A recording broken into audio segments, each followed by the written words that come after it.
Alors, avant de commencer, je vais faire les présentations. Donc, moi, je m'appelle Marc Bouzy de Broker Défense. On est les organisateurs de la soirée ce soir.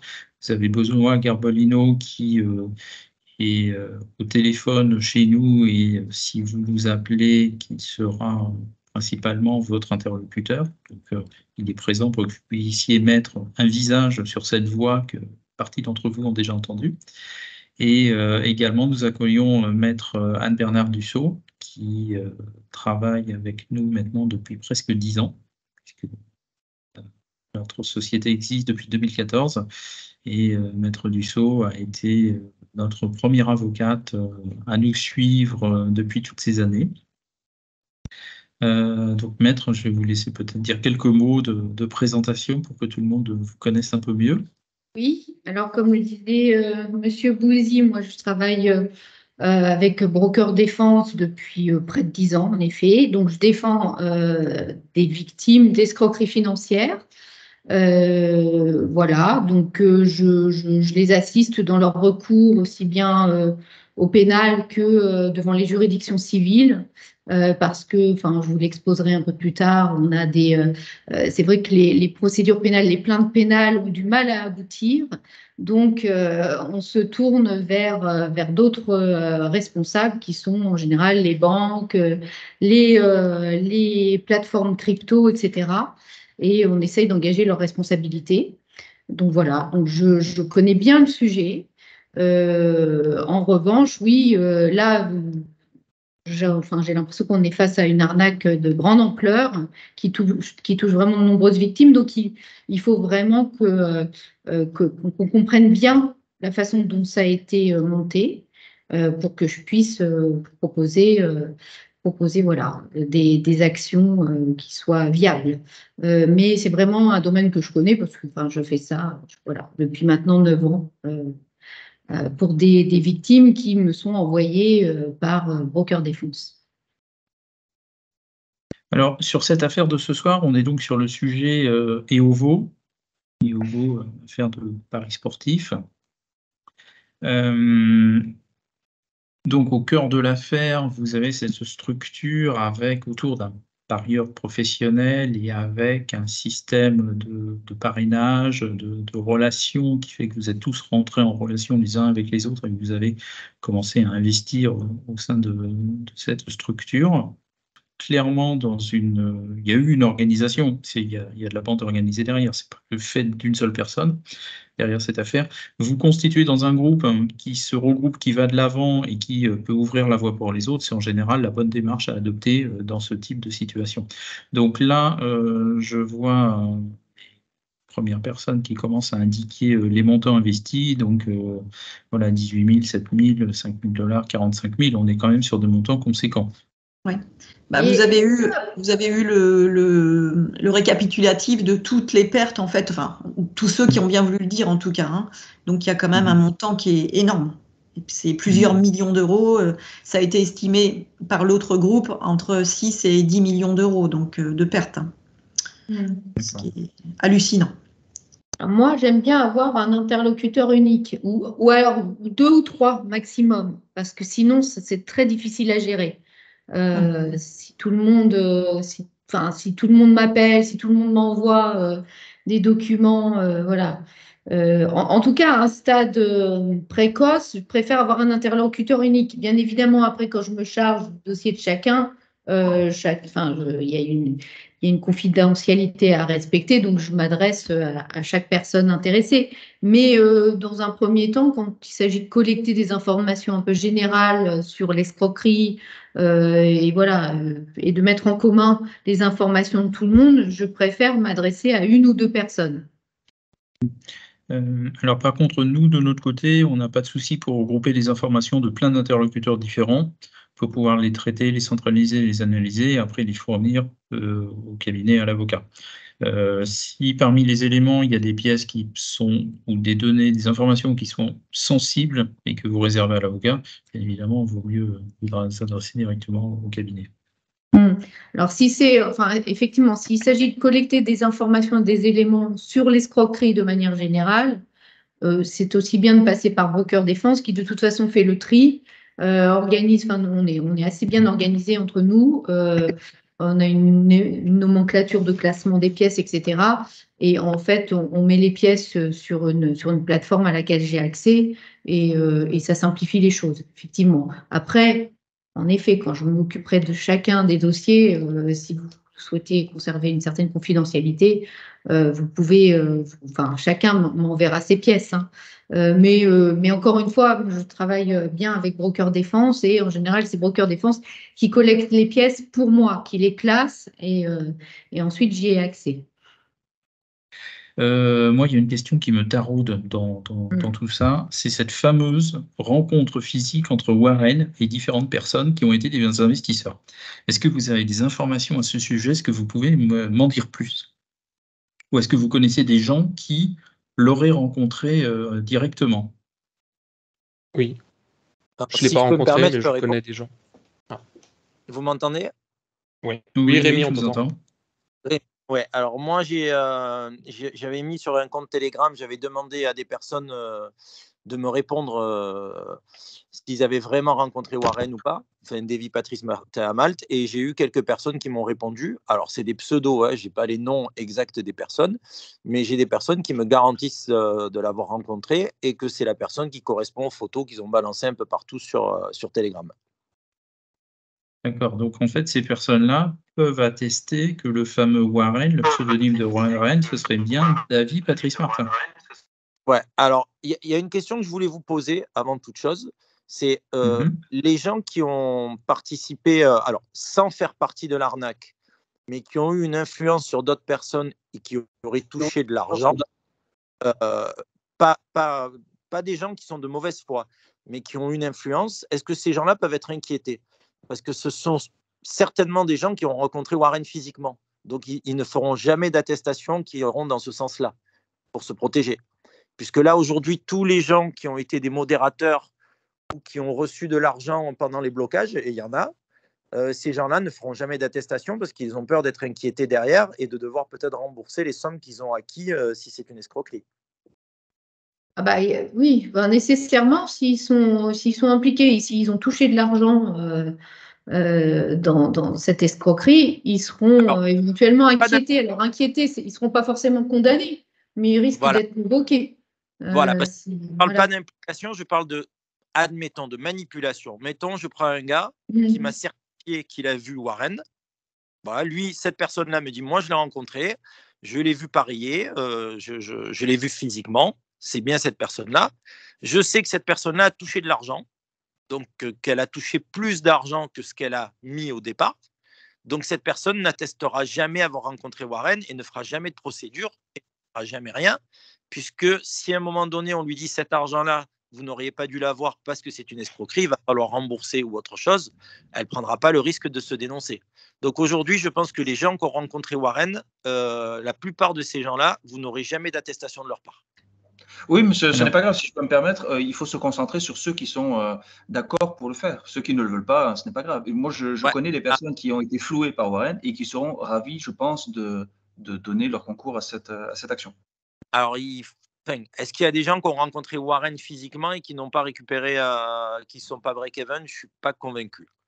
Moi, je le sais. Je connais une personne qui est venue témoigner. Tant mieux. Mais bon, encore une fois, sans entrer dans les détails, je comprends que certaines personnes ne voudront pas témoigner parce qu'ils pourraient être inquiétés derrière. Mais bon, tant pis pour eux. Il y a d'autres personnes qui, je pense, pourront aider. Concentrons-nous sur ces personnes-là. Mais de toute façon, Alors, déjà la clé, c'est si est-ce que c'est... Oui, allez-y. Personnellement, si je peux me permettre, moi, je vois les choses plutôt par étapes. Alors, j'ai énormément contacté le broker au début, la BTU Pro. J'ai contacté Araco Consulting. Je leur ai demandé de me prouver parce que j'ai fait des versements en fiat au début. C'est-à-dire, j'ai fait des virements bancaires de ma banque vers Araco Consulting qui avait reçu des directives pour envoyer de l'argent vers BTU Pro. Alors, de votre côté, déjà, vous savez si BTU Pro existe, si c'est déjà une société frauduleuse ou pas. Parce que le problème, c'est que il faudrait bien à un moment donné savoir vers qui on doit, attaquer ou quelle est la cible. Parce que soit c'est une arnaque de A à Z, c'est-à-dire que Araco Consulting, c'est du fake, BTU Pro, c'est du fake, Warren, c'est du fake et tout ça fait partie de la même escroquerie, ou est-ce que c'est une personne qui nous a escroqué? Et c'est vrai que je pense que la première chose, alors j'avais demandé le numéro de licence à Betu Pro qui me l'a envoyé, qui m'a envoyé l'autorité par laquelle était régulée à comment ça s'appelle? Curaçao, voilà. Est-ce que cette information, nous, on peut la vérifier? Alors ça, c'est une information, s'il y a une licence d'établissement de jeu, c'est quelque chose qui devrait pouvoir se vérifier auprès des autorités des Antilles néerlandaises dont dépend Curaçao. Maintenant, ça fait partie de l'objet des recherches un peu plus approfondies qu'on devrait être amené à mener. Parce que dans ce dossier-là, on va retrouver énormément d'éléments, de sociétés, d'informations qui ne demandent qu'à être vérifiées et qui ne sont pas forcément vérifiables, on va dire, en un clic sur Internet. Ça nécessite un petit peu de travail quand même. Bah oui, j'imagine. Et donc, c'est vraiment le cœur, je dirais, de l'affaire et dont va dépendre toute la stratégie. Qu'il y ait des personnes qui soient derrière tout ceci, c'est évident. Quel est le degré d'implication des différentes personnes morales, sociétés qui sont impliquées dedans, c'est la grande question. Est-ce que BetUp Pro, qui, somme toute, centralise, en tout cas sur le papier, l'argent qui est versé, existe réellement, ou est-ce qu'on est sur une coquille vide qui est juste destinée à faire semblant et à légitimer des collectes d'argent? Ça, c'est la grande question. Donc là, de ce que vous avez dit déjà ce soir, j'en tire la conclusion que Warren serait le pseudonyme de David Patrice Martin, que l'identité et l'existence réelle de cette personne est attestée par des gens que vous connaissez, mais qui, somme toute, ne devraient pas, sauf exception, être amenés à se joindre à une plainte, en tout cas d'un niveau préliminaire. Mais de toute façon, ces gens-là, s'ils font l'objet d'une convocation, seront bien obligés de communiquer des éléments aux autorités qui les auditionneront, indépendamment de leur degré d'implication. Il y a quelqu'un qui veut parler dans le groupe. Alors donc, moi, depuis que je connais ce nom de David Patrice Martin, je pense que Warren n'est pas David Patrice Martin, parce que c'est beaucoup trop facile. Il a fait toutes les sociétés à ce nom-là. Et je me suis beaucoup concentrée à essayer d'avoir des témoignages de ceux qui l'ont ou l'auraient rencontré, parce qu'il y en a qui disent qu'ils l'ont rencontré alors qu'ils ne l'ont pas rencontré, sur son âge, sa physionomie, est-ce qu'il fume, est-ce qu'il a une moustache, et je n'ai pas vraiment réussi à avoir d'informations. Il y a quand même une personne qui m'a dit que la voix qu'elle avait entendue ne correspondait pas à la voix des audios de Warren, parce qu'on a beaucoup de voix d'audio. Donc ça m'interpelle beaucoup, parce que moi, le profil que j'ai eu de Warren, enfin la personne avec qui j'ai communiqué, c'est plutôt une personne que j'estime de mon âge, entre 50 et 60, enfin dans beaucoup de propos. Et donc, c'est pas un gars qui a 45. Je pense qu'il est vraiment essentiel de se concentrer et d'arriver à faire presque confronter ces personnes qui l'ont rencontré. Parce que ces personnes n'ont aucune preuve. Elles disent qu'elles ont rencontré Warren. Elles peuvent avoir rencontré un complice. Il ne s'appelle pas forcément David Patrice Martin. C'est pas parce que ce gars ressemble à la photo qui date de 2012, qui a été postée sur Facebook en 2016 ou 2015, que ce gars est toujours avec la fameuse Sandra, je ne sais plus quoi, Villemain. Ça peut être son ex, on ne sait pas ce que c'est. Ça peut être une vengeance. Enfin, moi, je pense à beaucoup de choses tordues aussi. Voilà, donc je trouve que le raccourci à aller sur David Patrice Martin plus Sandra Villemont, en fait, il est gros comme une maison et c'est trop gros. Je pense qu'on a affaire à quelqu'un qui, en fait, manipule des identités, qui ne s'appelle pas David Patrice Martin, qui a su utiliser l'identité de Sandra Villemont pour monter ses sociétés. Voilà, je pense que ça ne va pas être simple. Après, je ne peux pas vous en dire plus, hélas, mais je pense que c'est vraiment là qu'il faut chercher qui est Warren, parce que je crains qu'en portant plainte contre un David Patrice Martin qui n'existe nulle part, personne n'a jamais vu de photo de lui sur Internet, nulle part. Voilà, il y a une photo de lui en 2012. Et on n'a aucune certitude en plus que, en tout cas, les auteurs d'escroqueries soient sur le territoire français. Alors, on nous dit, parce que comme vous dites, ça peut être, enfin, les personnes qui ont rencontré ce fameux Warren peuvent avoir rencontré des hommes de paille, enfin, des complices. Tout à fait. Parce que souvent, ce genre d'escroquerie, elle est quand même à Malte. Oui. Souvent, c'est quand même monté depuis l'étranger. Au printemps 2022. Ils les ont rencontrés au printemps 2022. Donc, le gars, il peut avoir fait un voyage à Malte pour aller voir quelques couillons qui étaient bien engagés dans le truc, qui étaient d'ailleurs des pourvoyeurs, enfin, des gars qui affiliaient beaucoup de monde. Il a su aller les rencontrer. Oui, donc je pense que c'est vraiment essentiel d'essayer de savoir qui est Warren. Moi, c'est ce qui me taraude, j'enquête dans tous les sens et pour l'instant, je trouve rien. Mais je pense que c'est beaucoup trop simple le raccourci d'Evie Patrice Martin, quoi. Excusez-moi. Parce que c'est énorme. Voilà. Oui, pour l'identité, autant c'est difficile de suivre de la monnaie fiat, autant pour de la crypto, c'est, je vais pas dire facile, mais plus simple.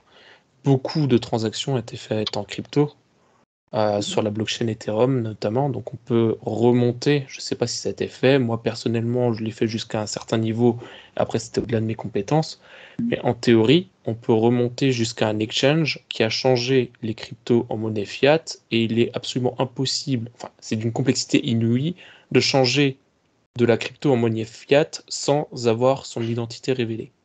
Exactement. Ça peut se faire, mais c'est extrêmement compliqué.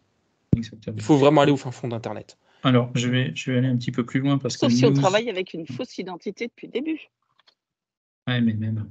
Si ce gars est un hacker, un escroc professionnel, il sait fabriquer des cartes d'identité. Oui, mais valider un compte. Moi, mes comptes, mes brokers, ils me redemandent régulièrement de revalider mon identité. Parce que moi, il m'a beaucoup dit être un geek des années 80, avoir travaillé sur des applications en Minitel. Donc c'est pour ça que pour moi, ça date. C'est un super geek. Il est sans doute très bon, mais a priori, je pense qu'il faudrait développer cette piste, remonter déjà où est passée la crypto, sur quelle wallet c'est passé, et est-ce qu'il y a eu un changement en fiat. Alors ça c'est clairement, on a la technologie, on a les compétences pour le faire. Alors j'avais préparé sur un des wallets que j'avais identifié. Je vais partager mon écran pour que vous ayez une idée de à quoi ça puisse ressembler, ce que nous on est capable de faire à notre niveau. Alors le compte en rouge, ça c'est un compte qui a été identifié comme étant un compte de collecte où une ou plusieurs personnes d'entre vous ont fait des versements. Donc vous avez une transaction de 2700 $ qui vient de Kraken, je zoome un peu, et après on voit clairement qu'il y a des flux qui sont assez conséquents qui vont sur un compte de deuxième niveau, et après on voit que c'est réparti et ça commence à s'éclater, et on est clairement sur un schéma complexe. Alors, sur cette interface visuelle, c'est une interface qui est, on va dire, qui est sympa, qui est didactique pour montrer le fonctionnement et les technologies de traçage. Bon, on utilise des systèmes d'analyse mathématique qui sont nettement plus poussés, qui vont permettre de reconstituer les flux au travers des différentes bulles que vous avez. Et donc là, déjà, sur ce que vous avez à l'écran, vous voyez les points d'entrée, par exemple, ce point d'entrée de Kraken, et vous avez des points de sortie. Donc là, il y en a un, bizarrement, qui est juste à côté. Donc là, on a une entrée-sortie directe. Et on a également tous les petites bulles violettes que vous avez. Ça va être différents points de sortie que vous avez par rapport à ce compte de regroupement principal, avec des montants qui peuvent être assez conséquents. Donc ça, pour ce genre de choses, effectivement, c'est intéressant de faire des opérations de suivi et de traçage pour les personnes qui ont fait des transactions en crypto-monnaie. Et là, je vous ai montré celle-ci parce qu'elle est assez compliquée, mais une des caractéristiques, c'est sur une grande partie des opérations que j'ai pu regarder, alors j'en ai regardé une vingtaine, on a des circuits qui sont beaucoup plus simples. Et quand je dis beaucoup plus simple, ça ressemble vraiment aux 5 ou 6 bulles que vous avez du côté droit. C'est-à-dire qu'il y a une entrée, il y a un compte intermédiaire, éventuellement 2, et hop, ça ressort tout de suite. Alors ça ressort un peu partout de mémoire, c'est essentiellement Binance. Mais ça, c'est des éléments qui, dans le cadre de plainte pénale, sont des éléments à insérer. Forcément, c'est une des pistes prioritaires à utiliser. Alors, également, tant que je partage l'écran, je continue. Ça, c'est un premier schéma relationnel qu'on a fait autour de la personne de Davis Patrice Martin pour essayer, avec les éléments qu'on avait, d'essayer de comprendre la structure que l'on pouvait avoir. Donc, on a commencé à trouver différents types de sociétés. On a pu identifier des numéros de téléphone. On trouve des opérateurs téléphoniques. On a trouvé en Pologne, là, par exemple. Ces éléments, clairement, vous n'êtes pas sur un schéma qui va être un schéma normal, un schéma standard de société d'investissement. Il y a un petit peu trop de structures pour que ce soit, enfin, il y a trop de monde pour que ce soit honnête. Et clairement, une grande partie des structures que je vous ai montrées sont là pour noyer le poisson. C'est-à-dire que ce schéma-là, il ressemble un petit peu, on va dire, à un drap de lit, vous en avez dans tous les sens, mais derrière, il faut faire un nettoyage, il faut couper les branches qui servent à rien, qui sont clairement destinées à tromper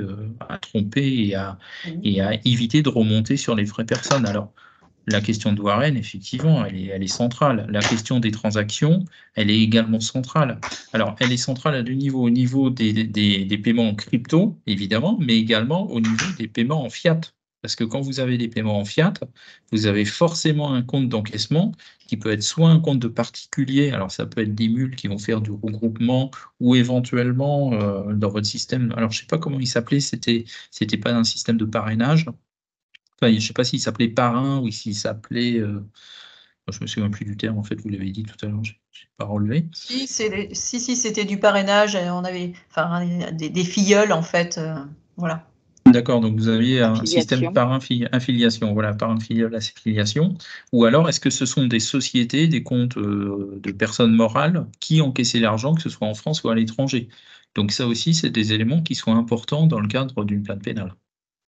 En fait, l'idée, quand on fait une plainte pénale, et surtout quand on essaye de les regrouper, c'est d'apporter au parquet un maximum d'éléments pour mâcher déjà le travail, quoi, parce que bon, en fait, d'expérience, et en général, les juges ont assez peu de temps, ils croulent sous les dossiers, donc si on leur mâche un peu le travail, si on leur montre qu'il y a vraiment une nébuleuse, et surtout qu'il y a de nombreuses victimes, ça peut être intéressant. Voilà, ça sera plus facilement traité que si chacun fait sa plainte dans son coin et n'a aucun élément à apporter au parquet. Voilà, c'est ça l'idée, c'est de mâcher un peu le travail, de préparer le travail d'enquête. Après, si on s'aperçoit qu'on est limité dans nos investigations, parce qu'on sera nécessairement limité, il y a quand même des informations qu'on ne peut pas obtenir. Hein. Il y a quand même, on nous oppose régulièrement le secret bancaire, Binance, etc. ne nous donnent pas facilement des informations. Donc ça, après, c'est la justice pénale, en tout cas le procureur, et s'il y a un juge d'instruction ou le juge d'instruction qui pourront obtenir des informations supplémentaires. Mais plus on a d'informations à donner, et structurées en tout cas, mieux c'est et mieux les plaintes seront prises en compte. Après, alors moi personnellement, je n'ai pas porté plainte parce que je travaille, que j'ai une vie à côté, etc. Mais je suis ça parallèlement. Je crois qu'il y avait un groupe de Suisses qui avait souhaité porter plainte ou qui avait porté plainte. Je me dis que ces personnes, elles ont peut-être déjà regroupé un certain nombre d'informations qui peuvent être utiles et ce serait peut-être intéressant de les contacter. Eux, ils sont déjà beaucoup plus avancés. Ils vont déposer leur plainte. Là, ils ont tous les documents déjà. Ils vont déposer leur plainte normalement dans la semaine. Là. Donc voilà. Sachant que de leur côté, apparemment en Suisse, ça ne fonctionne pas tout à fait de la même façon, d'après ce qu'ils m'ont expliqué, et qui ne font pas forcément appel à des avocats derrière. Ils déposent leur plainte avec un dossier suffisamment costaud et ils vont déposer leur plainte tous ensemble, c'est-à-dire qu'ils sont 5 ou 6 dans leurs différentes circonscriptions. Et derrière, apparemment, il y en aurait un ou une qui ferait appel à un avocat pour aller un peu plus loin justement dans la procédure. Ils n'ont pas plus que ça pour l'instant. Ils attendent après que justement la justice fasse l'enquête nécessaire, je pense. Disons qu'en fait, ces 5 ou 6 personnes, ce sera intéressant au même titre que vous tous. C'est-à-dire, s'il y a des paiements crypto, ce qui sera intéressant, c'est de peupler la connaissance des opérations crypto qui ont été faites. C'est de voir si ça recoupe avec les paiements français ou si ça nous donne des nouveaux éléments. S'il y a eu des paiements fiat, est-ce qu'on est sur les mêmes comptes, les mêmes sociétés, ou est-ce qu'on va découvrir des branches de l'escroquerie, on va appeler ça une escroquerie, que l'on ne connaissait pas auparavant? Oui, bonsoir. Bonsoir. Trop d'informations, je pense qu'il pourrait être intéressant, j'entends parler de tout ça, je pense qu'il pourrait être intéressant, c'est de rassembler déjà toutes les captures d'écran que nous, investisseurs, entre guillemets, avons fait en guise de preuve que nous avons envoyé à Warren, en fait, avec les différentes adresses crypto sur lesquelles nous les avons envoyées. Alors, sur la liste, j'ai fait un petit balayage, j'ai fait un petit sondage compte par compte. Je me rends compte qu'il y a quand même quelques erreurs, il y a quelques incohérences sur cette liste. Je retrouve quelques éléments qui ne collent pas. Maintenant, c'est assez facile de faire des erreurs de saisie quand on recopie des comptes, des numéros de transaction ou des comptes de crypto. Donc, bon, ça peut avoir une explication tout à fait logique. Oui, on peut aussi imaginer que des gens ont fourni des informations erronées justement pour brouiller les pistes. Oui, ça paraît assez probable. Néanmoins, là, on est une cinquantaine, on devrait avoir du coup le moyen de certifier qu'on a fait des transactions avec les preuves de transaction, les TX, ce qui nous donnerait une quantité d'adresses vérifiées qui nous permettrait de remonter déjà un certain temps, quoi. Enfin, de pouvoir remonter jusqu'à des changements en fiat. Pratiquement, en fait, l'information, elle provient à la source de la boîte d'exchange vers laquelle vous avez déposé les dépôts fiat. Et donc, on peut vous assister dans cette opération également. Une petite question. J'entends parler de crypto-monnaie. Moi, personnellement, j'ai plutôt envoyé de l'argent fiat. Est-ce que le fait d'envoyer de l'argent fiat, c'est plus facilement traçable que de la crypto? Alors, c'est différent. C'est-à-dire qu'avec la crypto, toutes les informations de transfert sont enregistrées dans la blockchain, donc on peut retrouver, alors j'allais dire facilement, on peut retrouver d'un point de vue technique le point de sortie. Avec des transactions en fiat, on va avoir votre première transaction, mais derrière, ça va être couvert par le secret bancaire. Donc nous, à notre niveau, on ne pourra pas aller plus loin. Par contre, les services de police pourront aisément, dans le cadre d'une enquête, lever ces questions et récupérer les informations. Donc, en soi, c'est pas mal aussi d'avoir des paiements fiat. En termes de coût, vous doutez bien que faire des traçages en crypto-monnaie, ça a un coût déjà auprès des serveurs et des ressources informatiques qui sont utilisées. Également, passer du temps pour faire des recherches. Donc là, on a fait une première recherche, on va dire préliminaire, pour essayer de dégrossir sur la base des informations disponibles. Mais si on doit aller au-delà, forcément, ça aura aussi un coût. Et donc, sur ce type d'affaires, idéalement, c'est bien d'avoir un premier groupe de personnes motivées qui, en général, sont ceux qui ont perdu le plus, qui vont porter le dossier, qui vont porter le coût économique de l'opération, parce que comme vous êtes assez nombreux, j'imagine qu'il y a une grande partie d'entre vous qui doivent avoir des montants d'investissement qui doivent être relativement faibles à moyen, et pour lequel économiquement participer et supporter le coût de ces recherches et de ces investigations ne sera pas forcément pertinent. Donc après, tout va dépendre de la taille de votre groupe. C'est-à-dire que plus vous êtes nombreux à vous engager à participer, plus ça permet de mutualiser et d'avoir un tarif intéressant à titre individuel. Mais le but, c'est quand même ça, de déposer une plainte pénale, puis derrière, d'engager une action, quoi, judiciaire. Tout à fait. Donc, mais pour poser la plainte pénale, il faut savoir contre qui.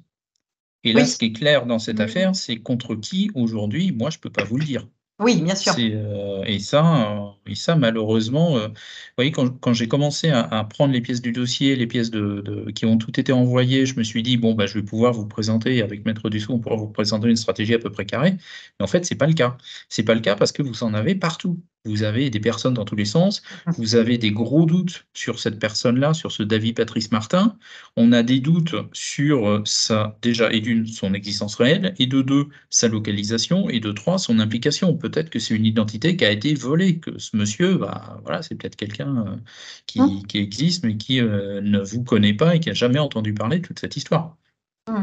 On a des sociétés dans tous les sens. La société à Curaçao, il y en a, j'en ai vu une aux îles britanniques, il y en a une en Géorgie, il y a une société, il y a des structures qui sont affichées aux États-Unis. Voilà, il y a plein de choses. Sûr. Alors ça, c'est quelque chose qu'on peut faire, qu'on peut articuler avec Broker Défense. En décomposant, on décomposera les prestations de recherche proposées par Broker Défense, de traçage, etc. Et ensuite, moi, les prestations juridiques, c'est-à-dire pour le dépôt d'une plainte pénale, Et ensuite, éventuellement, en fonction de ce qu'on trouvera, pour des actions judiciaires, contre, par exemple, ça peut être contre Binance. Et ça, contre Binance, par exemple, on peut se regrouper, donc on peut mutualiser les frais. Ça, on peut vous construire une offre, hein. Moi, comme je vous l'avais dit, de toute façon, mes honoraires, je les adapte en fonction des montants, de l'enjeu de chaque dossier. C'est-à-dire quelqu'un qui a perdu 1 000 €, évidemment, je ne vais pas lui demander 1 000 € d'honoraires. Donc ça j'ai l'habitude de faire des propositions en ce sens. Mais alors, ces propositions, en général, elles sont soumises à la gestion d'un certain nombre de dossiers, d'un minimum de dossiers. Par exemple, au moins 15 dossiers, vous voyez, parce que après, il faut… voilà, ça, c'est un équilibre économique à trouver, mais on fera en sorte de s'adapter. Après, on peut vous donner… Moi, je peux vous faire une proposition et après vous dire… par exemple, là, pour le dépôt de plainte, ça peut être une certaine somme forfaitaire. Après, si par exemple, dans le cadre de l'instruction, il y a des actes supplémentaires à faire, si par exemple, on arrive à un procès et qu'il faut aller plaider à ce procès, bon, ben, ça engagera des frais supplémentaires, mais ça voudra dire quand même qu'on sera bien avancé. Parce que je dois vous avouer que si on obtient un procès, c'est que c'est vraiment déjà la justice aura fait son travail. Mais bien évidemment, de toute façon, c'est toujours la difficulté dans ces dossiers-là, c'est-à-dire que vous vous engagez dans des procédures et vous ne savez pas forcément si elles vont aboutir. Alors la procédure pénale, ça, on ne peut pas savoir, mais plus on aura d'éléments et des éléments qui seront identifiés grâce aux enquêtes de Broker Défense, mieux ce sera. Ensuite, évidemment, on pourrait très bien déposer des plaintes groupées et laisser la justice faire, mais d'expérience, la justice a assez peu de moyens et si on mâche le travail, en général, c'est quand même plus favorable. En tout cas, on a des résultats un peu meilleurs. Sur le plan civil, bon, pareil, évidemment, s'il faut construire une offre globale, par exemple, essayer de construire une action collective contre, par exemple, Binance, je ne sais pas encore qui on aura identifié, mais ça, c'est pareil, on mutualise les coûts. On peut vous faire une proposition. Ensuite, c'est à chacun de voir. Il y a des gens qui souhaitent pas aller plus loin. Il y en a d'autres qui veulent absolument obtenir justice. Et puis, mais bien évidemment, de toute façon, on est face à un aléa judiciaire. Moi, je peux pas vous… on met toutes les chances de notre côté, mais je suis pas juge. Moi, je propose et j'essaye en tout cas de proposer des actions qui ont des chances d'aboutir, parce que toutes les actions n'aboutissent pas. Donc, en général, on fait quand même le tri dans les dossiers, parce qu'il y a quand même des dossiers avec des failles, etc. Donc, en général, moi, quand je propose une action, c'est que j'estime qu'elle a des chances d'aboutir. Ensuite, évidemment, je ne peux pas vous assurer du résultat. J'ai des confrères qui vont vous dire on a 80% de chances d'obtenir un bon résultat, puis qui perdent, et puis qui vous disent bah oui, mais il y avait 20% de chances de perdre. Pour ça, par exemple, je ne peux pas vous donner un pourcentage. Non. Et pouvez-vous nous donner éventuellement une fourchette de délai? De délai? De délai, oui. Combien de temps prend ce genre d'affaires? Alors, sur le plan pénal, ça peut prendre des années. Voilà. Alors, la première phase, c'est déposer une plainte, des plaintes à parquet. Si on voit au bout de plusieurs mois, normalement, au bout de 3 mois, s'il ne s'est rien passé, normalement, on peut saisir un juge d'instruction, mais il ne faut surtout pas le faire au bout de 3 mois parce que ça froisse tout le monde, surtout le parquet qui a eu à peine le temps de se pencher sur la question. Mais au bout de 6 mois, si on voit que ça ne bouge pas, 6, 8 mois, on peut redéposer une plainte avec constitution de partie civile pour qu'un juge d'instruction soit désigné. Et ensuite, ça peut être long. Voilà. Les plaintes pénales, ça peut durer des années à traiter. Voilà. Et civil? Et civil, c'est un peu plus court. C'est-à-dire qu'en civil, on est en première instance, on est autour de 18 mois, 2 ans, 24 mois, voilà, maximum. Ça dépend des juridictions. Et puis après, bon, en général, il y a appel, hein, surtout si vous mettez en jeu la responsabilité de Binance. On imagine bien que Binance ne se laissera pas faire. Donc, imaginons qu'elle perde, elle fera appel. Imaginons que vous perdiez, vous poserez la question de l'appel. Donc oui, on peut être sur des délais au total de 4 ans. Mais si par exemple vous obtenez gain de cause en première instance, il y a une exécution provisoire en général qui est prononcée et donc vous commencez à percevoir des fonds. Les personnes qui ne porteront pas plainte pénalement ou civilement, évidemment, ne récupéreront rien du tout s'il y a quelque chose à récupérer. Ah, c'est sûr. C'est sûr. Ouais. Deuxième question, est-ce qu'on peut demander des dommages et intérêts si on récupère de l'argent? Oui, vous pouvez demander des dommages et intérêts pour préjudice moral. Alors, c'est ça, voilà, c'est en général assez limité. Moi, j'ai par exemple là il y a un procès comme ça, enfin une enquête qui a abouti. Mes clients ont obtenu des dommages d'intérêt pour préjudice moral, mais c'était, enfin, les relations avec les auteurs de l'escroquerie, en tout cas les interactions étaient relativement violentes verbalement, vous voyez. C'est des gens qu'on menacé, qu'on injurié, donc voilà. En général, on récupère sa mise. Hein. Voilà, c'est ça. Tout ce qu'on peut espérer. Seulement un pourcentage. Parfois, c'est même seulement un pourcentage parce que au civil, en tout cas, au pénal, normalement, vous devez tout récupérer, mais à condition que les auteurs de l'escroquerie soient solvables, hein, ou que des sommes aient été saisies. Mais au civil, en général, c'est difficile de récupérer la totalité. On récupère un pourcentage parce qu'on estime, le raisonnement sous-jacent, c'est que finalement, par exemple, si vous attaquez Binance, c'est pas Binance qui vous a escroqué. Elle a été un instrument de l'escroquerie par sa négligence, mais c'est pas l'auteur de l'escroquerie, vous voyez. Oui, d'accord. Quant aux auteurs de l'escroquerie, qu'est-ce qu'ils risquent s'ils sont condamnés? Les auteurs de l'escroquerie, ils risquent plusieurs années d'emprisonnement, la confiscation de leurs biens, des saisies sur leurs comptes, etc.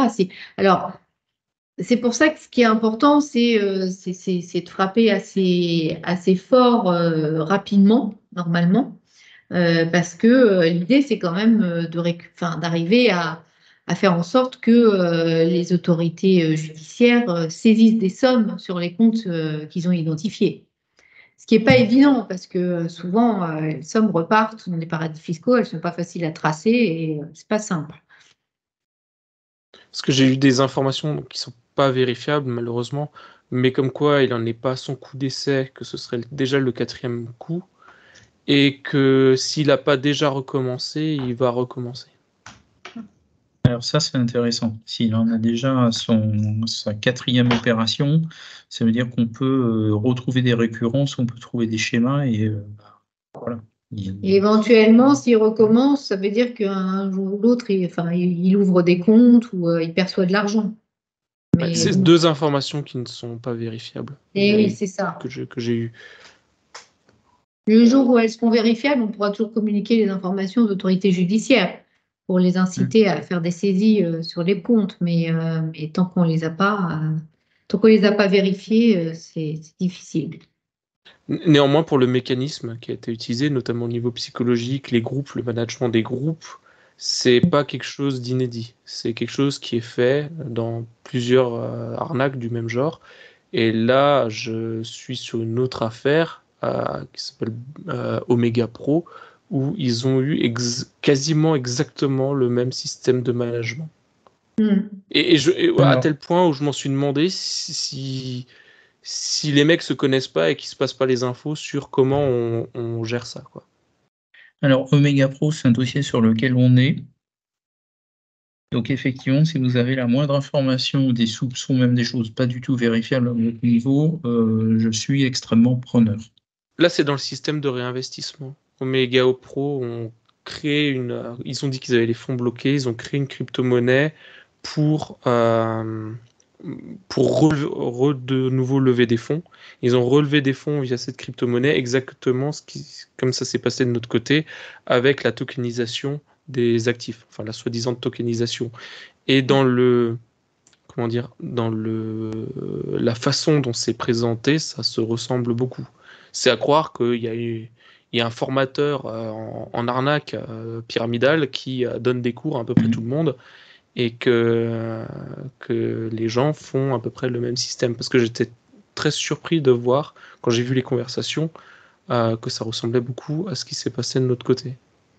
Donc, pour les personnes qui ont investi entre 500, 1000 ou 2000 euros, c'est évident que vous ne pourrez pas participer économiquement aux actions. Par contre, vous pourrez, alors je parle sous contrôle de Maître Dussault, vous pourrez peut-être sauter dans le train en marche quand la procédure est suffisamment avancée pour donner un effet d'ampleur à la procédure, mais c'est clair que sur les 1000 ou 2000 euros, même si vous participez, on va dire, pour la forme à une telle ou telle procédure, vous ne pourrez pas espérer obtenir une rémunération qui soit à hauteur de ce que vous avez perdu.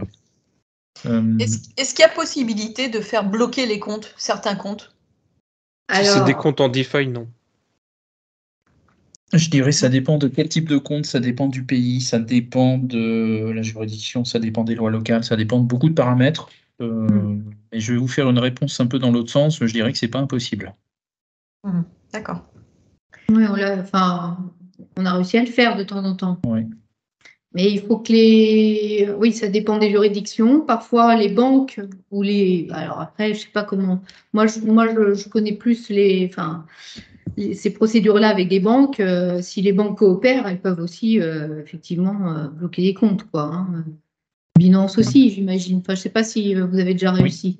Oui. Si, en crypto, on n'a pas récupéré à ce stade en négociation amiable avec Binance, mais on a déjà des comptes qui ont été bloqués, qui sont en attente de quelque chose avec des opérateurs crypto, qui sont gelés. Ouais. Et qui attendent des décisions de justice. En général, c'est ce qu'on nous demande. Voilà. Mais au moins, on est assuré que si jamais on a une décision de justice favorable, aussi bien sur le plan pénal que sur le plan civil, il y aura de l'argent. Alors, il y a également un point sur lequel je voudrais attirer votre attention, c'est-à-dire que vous regroupez, mutualiser les procédures, c'est bien, notamment dans un cadre pénal, mais également sur certaines cibles dans les procédures civiles, mais ça peut avoir certaines limites. C'est-à-dire que vous pouvez avoir certains d'entre vous qui peuvent avoir intérêt individuellement à engager une procédure qui peut être vraiment taillée sur mesure pour vous, parce que la personne en question aura une cible et une caractéristique de dossier qui est un petit peu différente, et elle pourrait se retrouver avec des montants qui sont assez élevés pour elle. J'ai vu passer au début, tout le monde a commencé à dire les montants qui ont été perdus, voilà, donc qui pourraient être intéressés, on va dire en termes d'intérêt de défense et de stratégie, d'engager une action qui soit en parallèle de la procédure collective sur la partie pénale ou en complément. Donc ça peut être le cas si vous avez un montant de litige qui est quand même conséquent au-delà de plusieurs dizaines de milliers d'euros, par exemple. Sachant que toutes les actions collectives d'expérience, elles sont quand même beaucoup plus longues à mettre en place, parce qu'il faut quand même collecter les pièces de tout le monde, il faut organiser l'action, et en général, le démarrage est un peu long. Voilà, donc bon. Mais ça, en fait, c'est un peu trop tôt pour le dire. Ce qu'il nous faudrait, c'est déjà identifier les cibles, qui on pourra. Alors, pour l'action pénale, c'est une chose. Mais pour l'action civile, les actions civiles, encore une fois, il faut pouvoir identifier les cibles parce que vous n'avez pas fait les paiements, vous n'avez pas tous le même schéma de paiement, vous voyez. Donc, il y aura quand même des actions différentes à mener. Mais en même temps, tout ce que j'avais entendu dire, moi, c'est que justement le fait de déposer des plaintes groupées permettait, disons qu'on avait plus de chances que ce soit pris en charge rapidement par le parquet et qu'il y ait une enquête derrière approfondie. Oui. Non, mais je vous parlais des actions civiles quand je vous disais les actions collectives. Ah, d'accord. Ok. Oui. Non. Sur le plan pénal, on a intérêt à regrouper les plaintes. Alors, par contre, il faut quand même faire des plaintes individuelles qu'on regroupe, mais il faut faire une plainte par victime. Parce qu'il faut bien. Alors, bon, évidemment, après, quand c'est toujours le même processus, le même procédé. De toute façon, on répète plus ou moins la même chose, mais il faut identifier à chaque fois les pertes de chacun. Donc, ça demande quand même du travail. à mettre en place, vous voyez. Mais en effet, on a intérêt à les regrouper. On fait des plaintes individuelles, on regroupe. Et puis, de toute façon, si tout le monde n'est pas prêt au départ, on commence par en envoyer une quinzaine, et puis les autres ensuite se greffent. Et une fois que vous avez un numéro de parquet, enfin un numéro d'enregistrement auprès des autorités judiciaires, vous pouvez identifier, envoyer des plaintes par la suite en faisant en sorte qu'elles soient reliées aux plaintes initiales. D'accord. Après, il y aura des questions de compétences, parce que là, j'ai l'impression qu'en fait, je ne sais pas ce qu'on va identifier, mais j'ai l'impression que il n'y a que des éléments d'extranéité. Enfin, il n'y a rien en France. En fait, il n'y a aucun siège social en France dans la société là, qui est impliquée. Enfin, les auteurs de l'escroquerie n'ont pas leur domicile en France. Donc, en fait, normalement, on est censé envoyer les plaintes au tribunal, enfin, dans le ressort duquel chaque victime a son domicile, vous voyez. Donc, c'est pas simple, ça. Oui, alors on en avait discuté, ça, justement, d'agglomérer un certain nombre de plaintes dans le même département ou la même région pour justement provoquer, et puis après, ajouter les différentes plaintes pour que ce dossier soit saisi par une certaine juridiction, en fait. Voilà. Alors, ce qui serait intéressant de savoir dans la liste, enfin, si vous nous faites passer une liste des gens qui seraient intéressés par une plainte pénale, c'est nous indiquer assez rapidement, enfin, juste votre lieu de domicile, pas votre adresse précise, mais la ville dans laquelle vous avez votre domicile. Comme ça, on peut essayer de regrouper un maximum de plaintes, parce que bon, parfois, il y a quand même pas mal de Parisiens, vous voyez, où il y a des grandes villes quand même, dont dépendent pas mal de gens. Et puis, de se lancer comme ça, et ensuite déposer les plaintes auprès des différents parquets des domiciles des autres victimes, tout en disant qu'on a déjà déposé 15-20 plaintes devant tel parquet, parce qu'à ce moment-là, les procureurs se dessaisiront, les procureurs des différents tribunaux un peu partout en France se dessaisiront et renverront les plaintes vers le parquet auprès duquel le plus de plaintes ont été déposées. D'accord. Mais donc, est-ce qu'il y aurait un parquet qui serait plus ouvert à prendre ce genre de dossier, ou plus complaisant vis-à-vis de ce genre de plainte, ou pas, avec une jurisprudence derrière qui a déjà eu lieu avant Pour le moment, il n'y en a pas un qui se dégage. Au départ, on se disait qu'à Paris, il serait plus armé. Et en fait, à Paris, il croule sous les dossiers. Et c'est pire que tout, quoi. Donc, il n'y a pas vraiment de règles. Il y a à Nancy, là, on a un procès qui va avoir lieu grâce à une juge d'instruction particulièrement tenace. Donc, mais je doute que la majorité des victimes aient leur domicile dans le ressort de Nancy. Mais bon, on peut voir. Ok. Alors, il y a deux questions complémentaires. Il y en a une qui a été posée. Et donc, pour les victimes qui sont françaises et qui habitent à l'étranger, et pour les éventuels parquet de Paris, et pour les éventuels étrangers qui sont victimes de l'escroquerie, mais qui ne sont pas de nationalité française. Ouais, je l'ai dit en même temps que c'était écrit. Est-ce que c'est regroupable? Est-ce que c'est les victimes étrangères, s'il n'y a pas si les auteurs de l'escroquerie sont pas français, enfin en tout cas identifiés comme étant français, ça va être compliqué. Donc ça, on retombe sur la question principale. Dans leur pays, Donc on retombe sur la question principale de la nationalité de David Patrice Martin et s'il est réellement impliqué et s'il est à la tête de tout ceci. Est-ce qu'il y a beaucoup de victimes étrangères? Parce que vous en avez identifié beaucoup? Moi, personnellement, non. Il y a un groupe de Suisses qui s'est constitué, mais après, derrière, je ne sais pas qui d'autre fait partie des victimes étrangères. Dans ce cas-là, ça serait bien de venir, ceux qui sont étrangers, qui ont été escroqués, venez sur le groupe de Telegram là, de EOVO Action Collective France, nous dire, voilà, je suis étranger, j'aimerais porter plainte. Parce que peut-être que même dans leur cas, bénéficier, entre guillemets, de la plainte, du dossier de plainte pénale qu'on peut constituer déjà ensemble serait très intéressant pour eux pour aller porter plainte dans leur pays. Oui, bah ça c'est certain. Alors là, si vous me dites qu'il y a un groupe de Suisses, ça veut dire que c'est quand même des victimes, pour l'essentiel francophones. Donc, oui. Il y aura peut-être des Belges aussi, parce que souvent dans ces escroqueries, nous on a des clients belges parfois. Donc oui, ils peuvent bénéficier au moins des recherches. Et puis, le droit suisse, c'est pas bien différent. Une escroquerie, c'est une escroquerie. Hein. Donc, alors, il y a une nouvelle question sur le chat. Pour avoir accès à Enovo, il fallait passer un KYC, c'est-à-dire Warren a collecté les données personnelles. Est-ce que ça peut être considéré comme un vol de données? Si oui, est-ce que ça peut aggraver davantage l'affaire? Oui, c'est une infraction supplémentaire. Enfin, le plus grave, c'est quand même l'escroquerie. Hein.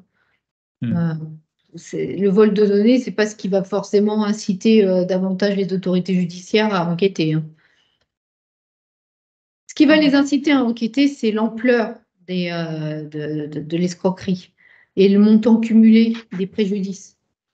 Au bout d'un moment, il y a énormément de légendes autour. D'ailleurs, c'est ce qui a réussi à faire monter cette escroquerie, c'est qu'à chaque fois, on avait toujours l'aval d'une personne qu'on désignait comme compétente.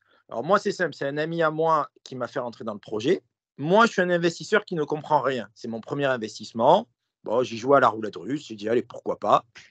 C'est un pote qui avait gagné de l'argent en 2001 avec ça, parce qu'au début de la pyramide, je pense qu'ils avaient de l'argent, ils avaient du capital pour pouvoir rassurer les gens en disant, regardez, on sort plus d'argent que ce que vous rentrez. Mais ensuite, il n'y a eu que des pointures. Alors, je suis désolé, mais il n'y a eu que des légendes autour de cette escroquerie-là. Et c'est pour ça qu'elle a fonctionné aussi bien. C'est parce qu'à chaque fois qu'il y a des gens qui prenaient la parole, ça a toujours été le même discours. Pour moi, c'est simple. Le scam, il a commencé en 2001. En 2001, il a reversé des fonds à des gens qui ont dit « Ah ben ça marche ». Ils ont endoctriné d'autres personnes, pas de manière machiavélique, mais en se disant « Oui, ça marche ». Ensuite, à partir de 2022, c'est simple. En vrai, tout se suit. 2022, on met de l'argent. Ensuite, il crée Warren Buffett, on remet de l'argent. Ensuite, il crée AF80, on remet de l'argent. Ensuite, il crée FinCapital, on remet de l'argent. Enfin, moi, je n'ai pas remis. Et ensuite, il crée les tokens et V3 et on remet de l'argent. Et ensuite, le gré à gré, on remet de l'argent. Puis à un moment, quand les rouages ont commencé à se bloquer, ils se sont dit, bon, ben, plus personne ne veut plus mettre d'argent. Moi, à mon niveau, je suis preneur de tout type d'informations pour avoir de quoi nourrir la machine pour voir pour faire du tri derrière. Il y a des gens qui sont de bonne foi, qui se font avoir en croyant effectivement faire fortune et qui perçoivent des sommes et donc qui ensuite convainquent les autres d'investir.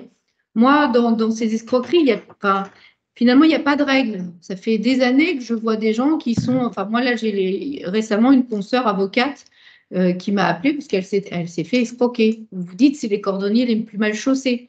Mais j'ai aussi des conseillers en gestion de patrimoine qui se sont fait escroquer et qui ont entraîné 10, 15, 20 clients. Donc, parfois, il y a des gens qui sont de bonne foi. Bon, après… si vous dites que les gens se contredisent, etc., là, il y a peut-être un loup. Mais en fait, le problème, c'est que c'est le propre de ce type d'escroquerie avec des parrainages. C'est-à-dire que les gens, on leur fait un retour sur investissement, on leur donne confiance et comme ça leur donne des arguments pour aller convaincre d'autres investisseurs. Et c'est un peu le système. Donc, il faut pas forcément se dire que tout le monde est mouillé. Les gens sont parfois de bonne foi et finalement contribuent à l'escroquerie malgré eux. Et puis ensuite, on recueillera les informations au fur et à mesure.